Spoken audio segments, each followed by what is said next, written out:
We're back with a Fox News alert. A $95 billion foreign aid package is headed to the Senate floor after passing in the House overnight. The bill includes more than $60 billion for Ukraine, $26 billion for Israel, but there's Gaza money in there, too, and $8.1 billion for the Indo-Pacific region.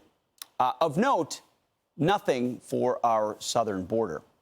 Here to break it down is Fox News contributor Jason Chaffetz. Jason, thanks for being here. Help me out, because there were a lot of people in powerful positions for a long time saying we have to do something on the border. The border is the priority.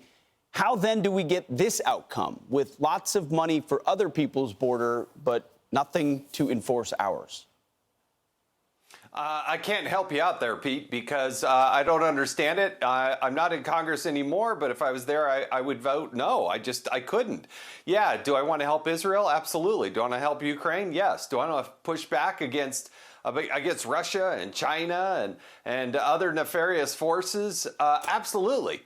But our number one priority, if you put it on my table, I look at that and say is protecting the southern border of the United States of America. Now, the only reason that doesn't happen is because Democrats said no.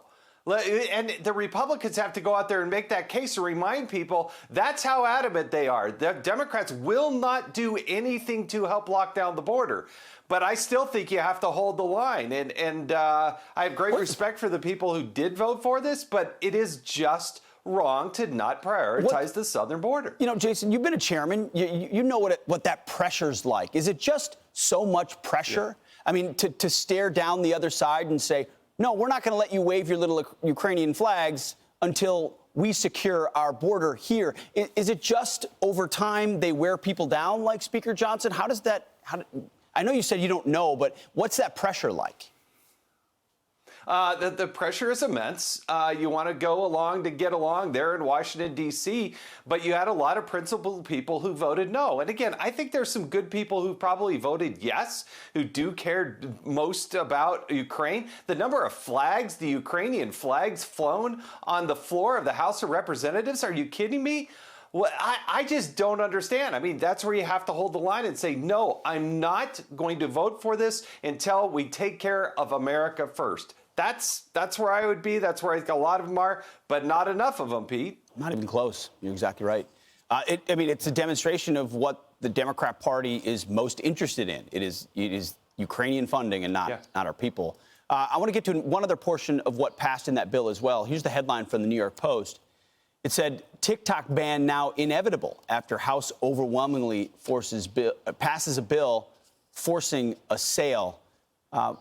Here's a quote also from a TikToker who says talking about what he's seeing on TikTok. He's saying, in regard to the Israel-Palestine conflict, for all the biggest sources of misinformation, TikTok is just a goldmine. It seems like there is something happening in the algorithm that is very much trying to soil the West. What do you make of this kind of ban of TikTok in that they'll have to sell to an American company? I think it should have happened a long time ago. I think it's good. It's controlled by the Chinese Communist Party. The Office of Propaganda there in China uses that as a tool indirectly through TikTok. They have a major impact, and I understand such a major portion of Americans are using it, but this is a good bill to actually thwart what the Chinese are doing and pushing them out. And all it's doing is forcing the divestiture so it's owned by somebody else. And by the way, one other quick thing, Pete.